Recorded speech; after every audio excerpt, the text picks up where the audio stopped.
کیا آپ جانتے ہیں ہیپامرز سرپ کن بیماریوں میں استعمال ہوتا ہے؟ یہ ایک لیور ٹونک ہے جس میں ایل اورنتین ایل ایسپرٹیٹ شامل ہوتا ہے۔ ہمارا جگر جسم میں بہت سے اہم کام کرتا ہے جن میں ہارمفل سبسٹنسز کو پروسیس کرنا بھی شامل ہے۔ یہ دوا جگر کی کچھ بیماریوں جیسے ہیپیٹائٹس، لیور سیروسس اور ہیپیٹک انسیفالوپیتھی میں ڈاکٹر کے مشورے سے استعمال کی جاتی ہے۔ خاص طور پر جب خون میں امونیا لیول بڑھ جائے تو یہ اسے کم کرنے میں مدد دیتی ہے۔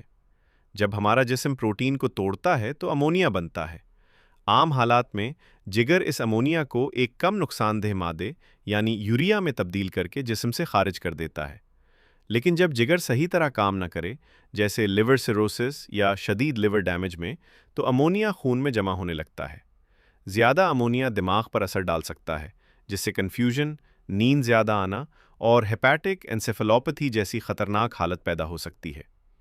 ایسی صورتحال میں ڈاکٹر ہیپامرز جیسی دوا تجویز کرتے ہیں جو امونیا میٹابولزم کو بہتر بنانے میں مدد دیتی ہے۔ یاد رکھیں، دوائی ہمیشہ ڈاکٹر کے مشورے سے استعمال کریں۔ پوسٹ کو محفوظ کریں اور دوسروں کے ساتھ شیئر کریں۔ شکریہ۔